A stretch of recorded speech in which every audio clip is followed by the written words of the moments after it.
Hey, good evening, everybody. Yeah, and don't adjust your calendars. It's true, it's Saturday, not Friday, but hey, we're here anyway. I'm Steve. And I'm Kia, and I know it probably feels like a long week, so you might get confused, like me, okay? So I might think it's Friday when today's really Saturday. Yes, but it is Saturday, but we are here for On the Ring Apron. For those of you who saw live TV, boy, this sucks. Anybody who watched us yesterday knows that due to everything that was happening with Atlanta and with everything else, in the protests, it hit a little close to home for us, so we wanted time to, first of all, let the emotions of that go by. Also, to be honest, and for full context, they were putting the protests over Smackdown, so we actually did not get a chance to watch Smackdown last night. We had to catch up this morning, but we are caught up, so that way we can do our full episode. What do we do? We had to actually check, YouTube for the highlights. We had to check Instagram for the highlights. Wasn't it such a good episode too? I mean, it looks like it was all good stuff. And of course we missed it, but that's not the point. We got what we needed, and so now we're here live with you doing our show. Let's get started, Steve. Absolutely. This week ended up bringing us a lot of good material. It was actually very good in my opinion on all three shows. Mm-hmm. A lot of interesting points. They really start to set up the next 2 weeks. This is actually the last weekend that we'll be having that will only involve a pay-per-view. Because next week we have NXT Takeover in your house. It'll be our first takeover, in which we'll be doing a top rope spoilers, and also the following week will be Backlash, in which case the main roster will have an opportunity to show what they can do. So it's double the fun, yeah. We'll have to do something special. We're still working on some tweaks for our takeover top rope spoilers. We want to try to add a little interesting twist to it because it's NXT, but also with bringing back the in your house theme. How will we potentially be able to make that work out? So any ideas, feel free, spout them out for us. Give us some ideas of what you maybe would like to see, and if we've got enough time to put it together before everything starts up, maybe we can. But this week on Monday Night Raw, it opened with a new champion, first of all, with Apollo Crews coming back in his rematch from beating Andrade to the shock of Zelina Vega. But hey, we've got Apollo Crews finally winning his first championship since joining the WWE. Heck yeah. Woo woo! Well, I'm glad to see them finally do something with him because it really did look like he was a guy that, not even just on SmackDown, but also when he was on the later stages of his time in NXT, yeah. It really seemed like he was kind of just in limbo. He wasn't quite ready for the main event push, but he was higher than the low card, even not even really mid card, somewhere in there. So, he was really in flux for a long time. So I'm glad they're finally doing something with Raw. Or with him on Raw. But you understand, he's been with Titus, he's been with Dana Brooke, and they did the whole worldwide theme. He's been on his own, but the fact is, they gave him a push, and it, to me, was well-deserved, well-needed. I'm sorry for Andrade, because you know how much I supported him and I backed him, that he had to lose the title, but all things must come to an end. Absolutely. And, of course, from a person who collects belts on a regular basis, for those of you, of course, I put a post later that same evening stating there was not going to be a plate exchange. Was asked by 3 people, why would there be no plate exchange? Because the U.S. title has no plates to exchange. For now, but I'm hearing rumors that a new one might be coming soon that might have some plates, maybe next week. Come on, because I want it. My card's ready. So we'll see how it turns out. But they've already announced for next week on Raw that Apollo Crews is going to defend the United States Championship, although they did say it would be against an opponent of his choosing. So I'm curious to see who's Apollo going to pick for his first title defense. It could be any number of people. I could see, honestly, it being Titus O'Neil. So, but that's just my take on it. I could see it being probably Rey Mysterio if he's going to have a retirement match. Give him a proper send off. We're gonna get to his story here in a minute. Give him a proper send off. I was thinking Ricochet. They've teamed together before. Already a person who believes is a worthy U.S. champion. I've seen others that have commented that think it's going to be Angel Garza just because he wants to go ahead and eliminate the last chance of Zelina's crew getting any opportunity to win back his title. So he's going to go ahead and eliminate the elephant in the room and just get rid of Zelina's last person. My thing is, I would like to see Cedric Alexander with the title. That's not a bad pick either. A lot of different directions they can go here. Mm-hmm. But we're excited to see Apollo as champion. A lot of people gave Andrade some flack because he got injured just before WrestleMania. He also has been suspended at one period of time, but during neither of those was he forced to have to relinquish his championship. Now it's looking like they're finally going to send the U.S. title in a different direction, and hopefully a good one with our new first-time champion in Apollo Crews. We also set up the storyline for the WWE Championship match that's going to take place at Backlash, which will be Drew McIntyre defending against the almighty Bobby Lashley. More screaming backstage from Lana. Just again, seen, not heard. Stop screaming, please. I'm not feeling that. It may have worked when she was with Rusev, but it's not working now. It's just at this point it's becoming an unappealing factor to me in this storyline. I like Bobby Lashley. I'm not in love with him, but I like him, and I think he's great, and I think he's been great for a while. Do you like him enough that you're picking him over Drew, though? We'll have to wait for Top Rope spoilers. The proper answer is that right there. That's gonna. I'll spoil that one for you ahead of time. We all know you're not picking against Drew. You have to wait until Top Rope spoilers, just like everybody else. You can't sit here and make a decision for me. But the one thing they are doing though is they are doing a great job of making Bobby Lashley look like a credible threat. The one thing about Seth Rollins getting his match with Drew, it never really gave off the vibe that there was ever really any threat that Seth Rollins was going to take the title off Drew. But they really are making it feel like it's very possible that they may take the title off Drew and put it on a heel Bobby Lashley, especially with using MVP as his new mouthpiece, because they need to give MVP some type of push or some type of ability, and they're doing a really good job of making him the manager for him and possibly for others going forward as well. Okay, I'm gonna say it for what it is. MVP, the way he blew off Lana, the 2 times that he did. Like, psh. It was just like, exactly. It was humorous. It's just humorous how that worked. Again, I liked Lana, and I seemed like she fit with Rusev, but right now all you're doing is you're a distraction to Bobby Lashley, and I honestly want to see him hold the title. I really do.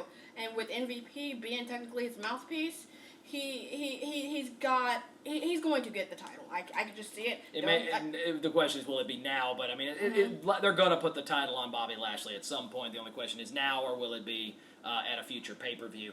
And then the other news coming out this week that we kind of made mention to already, Raw announcing that next week Rey Mysterio is going to be on Monday Night Raw, supposedly to retire. This has shenanigans written all over it. I can sense the pink jacket, the fish-colored jacket of Mark Henry when he came out and retired before he called out John Cena years ago. I see this not portraying out as this going to be a full-blown retirement. If it is, Mysterio definitely deserves better than just an empty arena Monday Night Raw. I agree.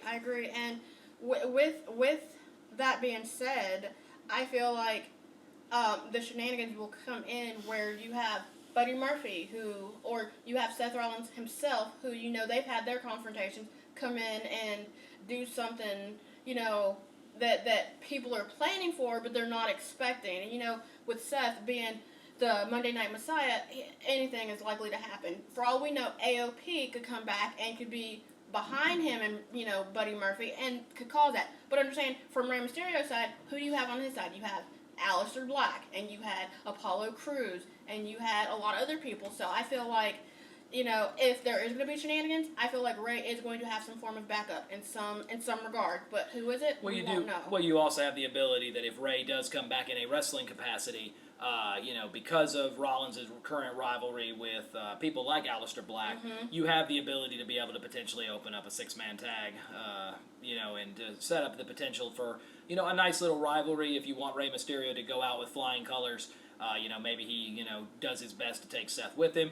I also have been hearing little knocks, and I would actually like to see it, of potentially this being where Rey actually embraces the Messiah, and for the first time in his entire career goes heel. It's right at the end, and that's the one thing he really hasn't done is be a full-blown heel. So maybe he joins up with the Messiah, and we saw Austin Theory do it, and you have to think. Theory's still so young in his career. He's got heel face, tons of opportunities to twist. The point is, Seth, if it's going to be the case, and if he's going to, if we think it's going to where Mysterio at some point will become heel before his retirement, then it's better for him to go ahead and do it right now. Sure. You saw Theory, he went from face to heel, just like Buddy Murphy went from face to heel. AOP, heels, and heels. Theory kind of went from heel to bigger heel. He already was a heel with Zelina's group, and now he's an even bigger one with Rollins. Okay, let me play it out for you like this. Okay, a heel with a cute baby face. Oh God, I gotta choke on my words. That Yeah, I was gonna say this has nothing for that, but I know at least one person that's in our crowd that enjoyed that comment. And the last big thing coming out of Raw this week, they finally did crown the official number one contender for the Raw Women's Championship. It will be Nia Jax, as expected and as predicted on the show last week. That it will be Nia that will be challenging Asuka for the Raw Women's Championship at Backlash. Excuse me. As she won a triple threat match over the NXT champion Charlotte Flair and Natalya in a match that honestly was better than I thought it would be. They really did it well. They really set the two of them up to try to take out Nia, but ultimately just too much Nia to handle. Yeah, I mean, you know, it is what it is. She's a big girl, and the fact is, she represents her weight. She's not afraid of who she is and her size, and you have to kind of respect that in that regard. Because, you know, not many women would accept their body and their body type. So for that to be what it is, I'm very happy for her. I can't speak for anybody else, but I am. Now, the one thing to note historically going into this is even though they are painting Nia Jax as supposed to be, you know, the most dominant, you know, woman on the roster at the moment, she actually has never beaten Asuka before. They've faced each other a couple of times when she was in NXT, and has faced her a couple of times, including one title match. When she was here on the main roster, and so far Nia has yet to be able to find a way to beat the Empress of Tomorrow. So will this finally be the time that they push Nia? I said on the show a couple of weeks ago, I said that with Becky Lynch being out and with there being a new champion, this is the perfect time to push a number of women by giving them championships. I'm not necessarily saying we need to shuffle the championship, you know, every couple of weeks, but at the same time, this is an opportunity to get some title reigns on some people that, you know, maybe have not had the opportunity because Becky was essentially clearing the roster.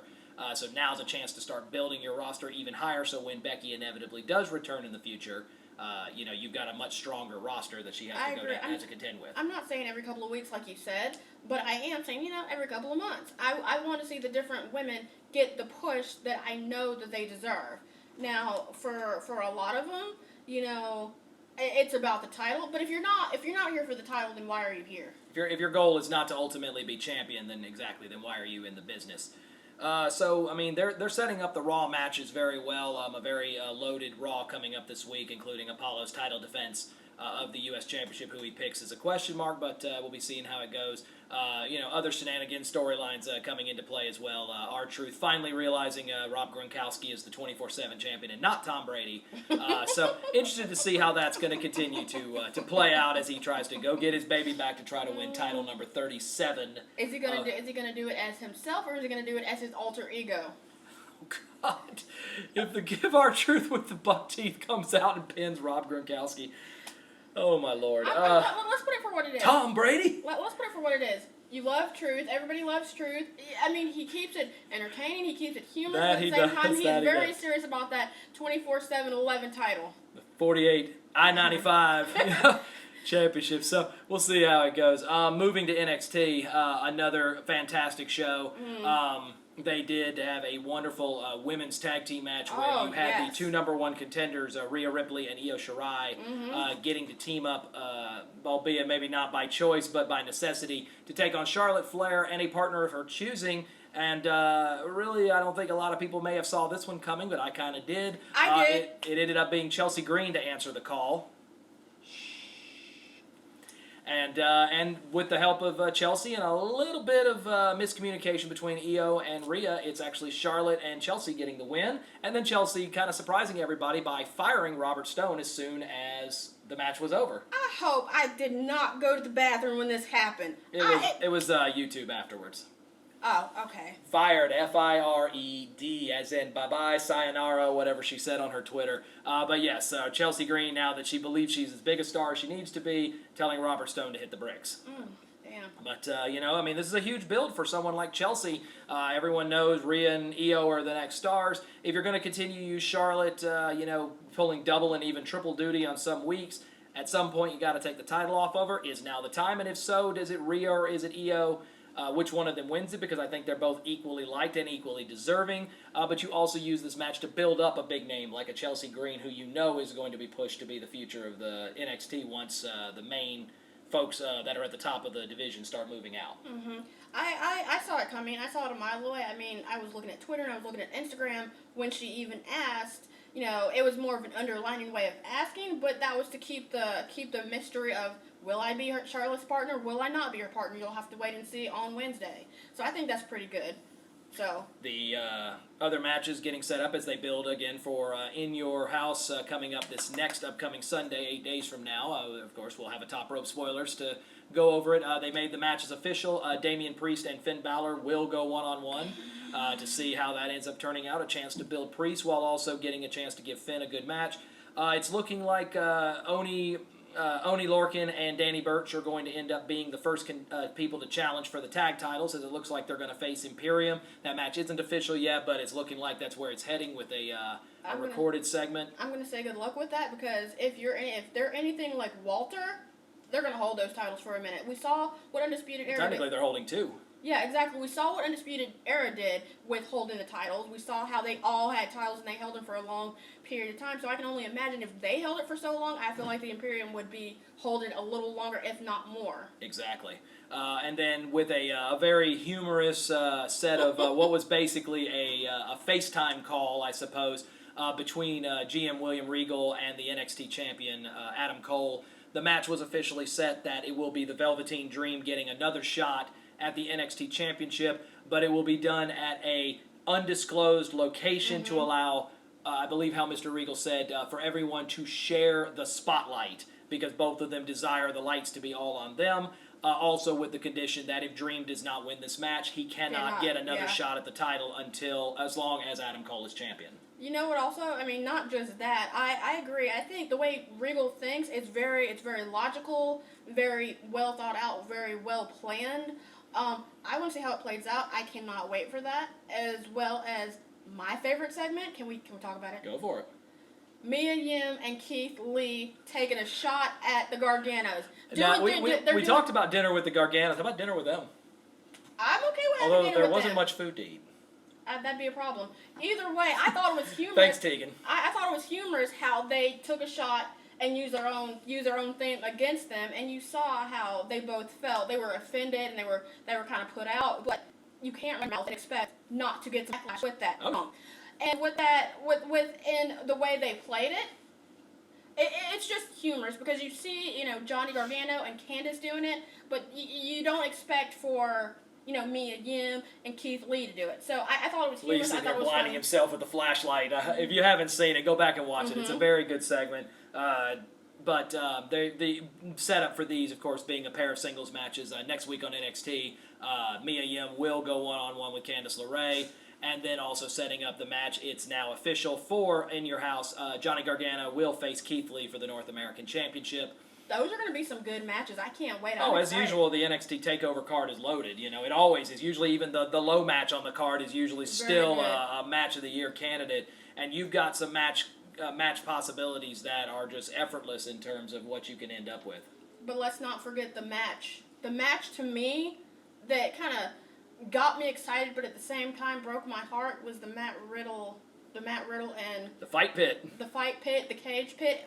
First of all, bravo to NXT for the uniqueness of this match, considering what we're going through right now with the pandemic, that they were able to create a very unique environment that had, up to this point, had never been seen, and you can tell this is not going to be the first time they're going to use it. But at the same time, it was kind of surprising the guest referee, the special referee who reffed the whole entire match. Considering he's supposed to be fired. Wasn't he released in the group of releases a couple of weeks ago, and yet here he is back. Don't know if they paid him for one night or what they're going to do, but what we're referring to is the main event of NXT. Timothy Thatcher and Matt Riddle, of course Riddle, a former MMA fighter, going into the fight pit, which was about as close to a real MMA fight as WWE is going to allow to happen. Thatcher ended up having a couple of teeth knocked out. They showed close-up of his teeth and blood gushing out of his top of his mouth. I give him props. He did the Cesaro thing like a boss. He kept going. Bleeding out of his mouth, he kept going. He wasn't going to stop, and they had the fight doctor come around. He checked him out. They got him cleaned up a little bit. But hey, I can commend a wrestler that, I'm hurt, I'm injured, but guess what? I'm not going to stop because I'm here to fight, and that's what I'm going to do. And not only did he fight, he won.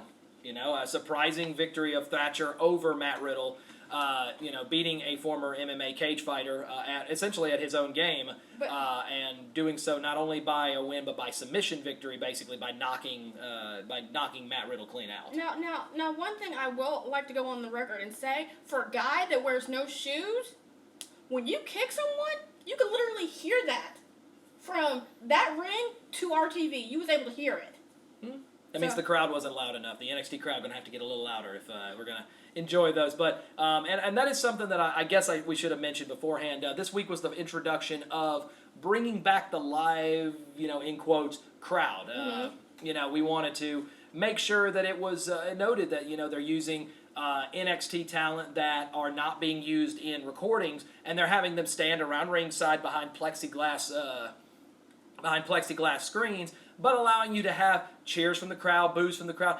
And I really think it did a good job of enhancing everything. I thoroughly enjoyed it. I'm going to go on the record. I'm going to say Vince, and Triple H, and Stephanie, whoever thought of that, bravo, because that you want to feel that enthusiasm. You want to hear the roar of the crowd, a play on words for NXT. You want to hear that, but the fact that we've been going through this pandemic and we hadn't heard that in so long, it was just it was a relief. It was a sense of relief to say, wow, I would have never thought of it. We're finally, somebody hits a big move, and it's like, okay, now you hear that gas from the crowd, and when a guy kicks out at 2.5 or nearly at 3, all of a sudden now it means something. You're getting, looks from the crowd and granted, yes, it's just NXT talent, but at the same time, it's such a nice add-in to have all that additional noise in the back. So we moved to SmackDown. As I said earlier, we were unable to watch it live because of the Atlanta protests that were going on, but we did watch the highlights, so we'll kind of give you the quick version of it. Essentially, they started off with Elias actually getting hit by a car. Oh my goodness. And essentially they put the blame on Jeff Hardy, who apparently, I'm guessing because of the fact that he was in the arena a couple of hours later, he was initially considered the culprit of the person who took out Elias. Of course, Elias and Jeff Hardy both were scheduled to be in respective Intercontinental semi-final matches for the tournament, both of them having to drop out. As a result, AJ Styles, who was scheduled to face Elias, ended up moving ahead by forfeit. But Daniel Bryan was up front saying that he refused to just be moved into the finals. He wanted to compete. So they had a 10-man battle royal to determine the person who would step into his place, and it ended up being the Celtic Warrior Sheamus, who got his shot. Isn't that kind of ironic that it's Sheamus? I think, honestly, and here it is from my perspective, I think he kind of set up the whole thing, and I kind of think he set it up to where Jeff Hardy was out of the match, and he was out of, the finals for the IC. So, and saying that, I feel like, he saw it kind of coming. Well, based on Jeff Hardy's reaction when he came back during the main event, which was Sheamus and Daniel Bryan after Sheamus won the Battle Royal, he, of course, returned right at the very end and provided enough distraction to allow Daniel Bryan to hit his Hayabaka running knee to get the pinfall to advance into the finals.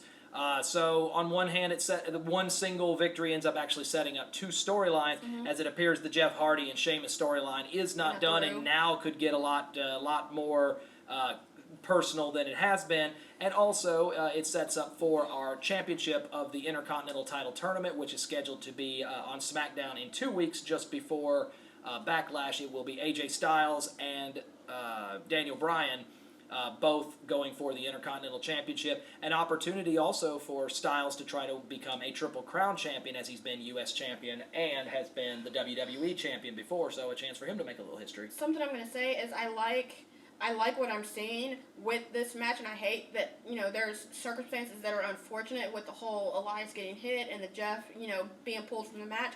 But I like the fact that Daniel Bryan is willing to work to actually say, I'm not going to just sit here, I'm not going to cruise along to win a title. I'm going to actually go for it by working very hard. Now as a heel for AJ, because they have turned him heel, he will take the high road, and he will cruise into the finals to win this title. So, how do you feel about that? We want to hear from you. Well, also, here's an interesting twist as well. Remember, going back about 2 years ago, remember that when Daniel Bryan finally shocked the world and had his heel turn, who was he against? AJ Styles. When he low-blowed Styles and took the WWE title so just before Survivor So Series. what you're saying is we're getting to see a rematch. Oh, these guys have faced each other several times, but the last time that the two of them faced each other was when Bryan took the low road, quite literally, and and low-blowed AJ Styles and ended up taking the WWE Championship from Styles, and I can guarantee you AJ has not forgotten that. That's what I was going to ask you. Do you think he's gonna use that to his advantage? Do you think he's going to take that anger from the time that they did face each other in the match? Is he going to take this into the match that he's going to have to fight against Daniel? Well, it's interesting to say. The one thing I'll note, though, is this has Match of the Year possibility written all over it. The only problem I have with it is I'm kind of disappointed it's coming on a Smackdown. I mean, why not move this to go ahead? I mean, Backlash is 2 days later. Why not just go ahead and have it there? And they very well might. You have to think you have two guys who are literally top caliber, fight it out. They want to win. They will do whatever they have to do. You already say, they're good by themselves, but then you put two of them together in a match, and you're going to have explosion, pure explosion. Oh, sure. But other stories that showed themselves on SmackDown as well, we ended up having a singles match that was set to be a very much punch for punch type of match between Sonya Deville and Lacey Evans. Ultimately, it ended up in a double DQ. The match never ending. Sonya saying at the end, "I'll fight you on my terms." So they're clearly going to have one more match, and it'll be interesting to see where Sonya takes this. I really like the fact that they are pushing her to be this extreme heel, insane, intense, passionate. I'm going to be put out front. I feel like she's taking the approach of Candice LeRae.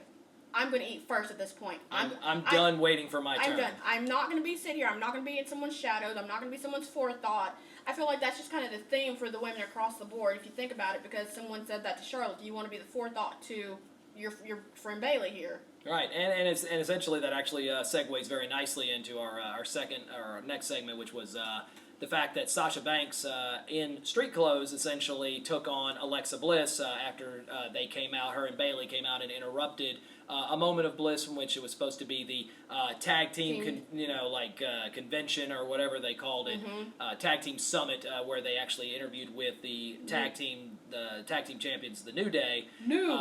Sasha and Bayley came out to remind Alexa and Nikki that they ran the division. Sasha and Alexa went one-on-one with Sasha picking up the victory. Actually, it ends up being Sasha's first singles victory of this calendar year. For as much flack as she gets for, burying anyone she faces, she actually had not won a singles match in almost half a year. Here's my thing. You cannot bring back one of the best women, not saying that all the other women aren't the best, but you cannot bring back one of the best women, the one that's got the most conviction, that puts her heart out there for everything she does. She's changed up her look, she's come back, she's bossed it up, she's slayed it out with her outfits, her clothes, her attitude, her demeanor, and you cannot sit here and for 5 to 6 months, you cannot just sit here and have her lose or be put in Bayley's shadow. Don't get me wrong, I like the way the story is playing out. I'm glad. Take it for what it is. I am glad that she finally got that match that she deserved, and she won. Nothing against Alexa, but you need to, start setting the pavestones, more or less, for her to be a potential threat. And I'm not saying be a potential threat to, be like Bayley's lackey or sidekick or friend or whatever. I'm saying you need her to be a potential threat like she's been in the past. Well, also at the idea of these stories that have come out that says that they're now going to push the Bayley and Sasha inevitable friendship breakup and title match, back even further now than they were originally planning. You've got to do something with the two of them, and Sasha's win actually ended up playing a very nice dividend to them, because next week on SmackDown, the Boss and Hug connection of Bayley and Sasha will be facing Alexa and Nikki for the women's tag team titles. So now Alexa and Nikki not only have one bullseye on them, they now have two, because the Iconics are waiting on Raw, and they also feel that they are deserving of a tag team title shot. But let's go ahead and let's not forget Nikki Cross. I'm again glad they are pushing her and she's getting to talk freely. I feel like if you give her the mic and you let her talk and you let her be herself, she's going to still be hyper and she's still going to be energetic. But now you have a mode where you're seeing passion. You're seeing her as conviction. She's SmackDown's version of Asuka. Pretty much. Hand her a microphone. You're probably not going to understand half of what she says, but she's going to make it funny and enjoyable while she does it. Now you're getting passion and you're getting conviction and you're getting this this girl, this woman who's finally getting to hold a title, she doesn't want to let it go. I get it. Alexa has held many a titles. Nikki, not so much. So I want to see that. And another part that I'm showing is I'm wondering, well, again, why are they having a championship match, this close to a pay-per-view? Well, with the Iconics also having, a bullseye and a legitimate beef that they should be having a shot at the titles, maybe a 3-team match at Backlash. You could put Alexa and Nikki and put them up against both the Iconics and Boss and Hug. Because right now Bayley doesn't have a match at Backlash for her SmackDown Women's Championship, so maybe you set it up, or are we going to maybe be getting ready to have Bayley 2 belts? You know who I heard in my head when we said, a tag team title... Oh, Lord, here comes Teddy Long. Yeah, exactly. Tag team match or The Undertaker! Playa! Holla, holla, holla. But I hate it, because it really did sound like SmackDown was a very loaded show, and I hate that, with reason, this stuff with the protests with, George Floyd and everything else, it's a very big deal, and we're not sitting here discounting that in any way. I feel like the city of Atlanta did what they felt was important, which was to make sure that live coverage, for nothing more, even if nothing else, just for the safety of people that could potentially have been heading into Atlanta that evening. But it was disappointing for us from a wrestling standpoint, only because it sounds like, it ended up being a great show. So, we hate that we missed it, but we at least got to see the highlights. But here's the thing. Let's not forget, you have to understand, we have a segment that we did not mention that was very humorous, the Mandy and Otis. Oh, yeah, poolside. The poolside. You. I'm pretty sure she's had this moment before. You've never seen me in a Speedo. You don't want to see me in a Speedo. You. Hell, I don't want to see myself in a Speedo. You have two people who are working together to make it work, and even after the whole Dolph and the whole Sonya thing, they're still trying to make it work to the best of their ability, and they're doing it with class, they're doing it with style, they're doing it with humor, and bless his heart, I love Otis. I really, really do. Well, they're not just rushing him to go cash in Money in the Bank. He's enjoying this. He's really enjoying not just Money in the Bank, but even more important to him, he's enjoying the fact that he's living the life the dream really in his mind with Mandy. And I will say, though, there was a moment in that segment where my blood boiled for just a quick second, because she went into the dream phase. If you haven't seen it, go to YouTube. It's a great segment. It's about 3 minutes. It's very enjoyable. But she goes into a dream, and a guy walks around. He's got nice stout legs and everything. And I said, I swear to God, if it's Dolph Ziggler in her mind and in her dreams, but it ended up being Otis. So even in her dreams, she still wants to be with Otis. But love it. But who do you think pushed Otis to go out, get the girl, go for the title, do what you have to do? His partner Tucker, who's injured. Mm-hmm. So what do you think Tucker is thinking, sitting at home and saying he is living life? But what happens when he comes back? Is he going to want to go back to tag team titles? Is he going to be supportive like Sasha is to Bayley? That's what I want to know. I want to see where it goes. I hope he gets better, and I hope he comes back. It is definitely the most intriguing storyline we have on any of the 3 brands right now. And all of this, of course, is, without us mentioning a single word going back to NXT about the Karrion Kross and Ciampa and how Scarlett Bordeaux, my goodness, what an outfit she wore this week, discussing that potentially as her next cosplay. That, you can't not sit here and discuss that and not say Mia. We talked about Mia. You sent a tweet. We didn't talk about it. It could go either way. But, hey, who do you want to see as our next cosplays? Because, hey, we released our cosplays, and they have taken off like just amazing rockets, through social media. We cannot thank you guys enough. You guys have gone out of your way to make us feel just so amazing for the hard work we put in. But really, it's you that we have to thank. You guys are the ones that have followed us. You guys are the ones that are giving us support every week. Without you guys, this is nothing. We enjoy doing this every second, and as we've said before, we don't do it for pay, we don't do it for money, we do it because we genuinely enjoy doing it. And not a single person came and fussed at us for this being a day late. You said, hey, do what you need to do, handle your business, and we did. And we all appreciate your patience while we worked through this. I have a question for the audience, which usually, if you know me, Questions with the Queen, I always try to have a question for you guys. Posted available earlier today, so go back and watch it. It's a very unique one this week. How do we all feel, because we forgot to mention, the original Bro came to SmackDown. How do we, first of all, feel about his loss, for his swan song in NXT, and how do we feel about him being on the main roster and being on SmackDown nonetheless? I want to hear your opinions, I want to hear your thoughts, and I want you to comment So let's get your thoughts about it, and hey, we'll discuss it next week because we've actually gone past time here already. But again, for everybody who commented on our cosplays, thank you. Thank you so much. They're still on Instagram. They're on our Twitter. They're on our YouTube. We've got the videos. We've got the entrance videos that we did. We've got the photos. If you guys can't find them for some reason, reach out to us. We'll happily show them to you.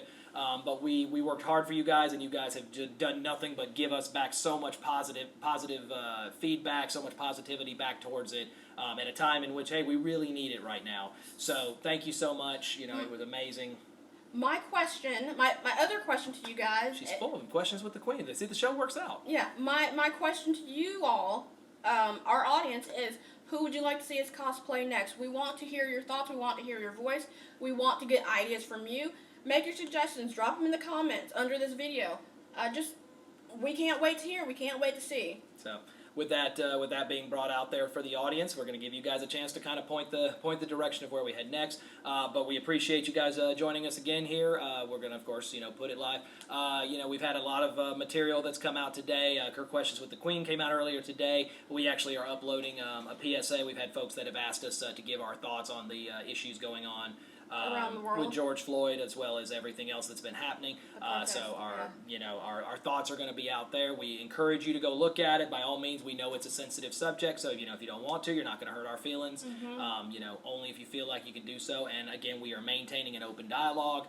If you want to talk to us, please, we're open as long as we ask that you do it respectfully, because we do have children in our home as well as children who watch our programs here as well. So make sure that, if you're going to do so, we don't mind if you disagree and don't mind if you want to, provide that, but at the same time be respectful. So with that being said, we're gonna end our segment here. Join us. We're gonna be back on our normal Friday show here. One other thing that's also coming out, hopefully tomorrow, a special episode of Plate Exchange. I've been able to get my hands on some plates that aren't normally available to others, but I'm very excited for the opportunity to kind of finish up some more belts that I haven't had a chance to do anything with, but it looks like we're going to put the finishing touches. I don't know all the details, but I will put something out on our Instagram and on our Twitter when it's ready. So thank you all for joining us. Have yourself a great rest of your weekend, and we will see you guys later on down the road. Have a good night. Bye. Yay.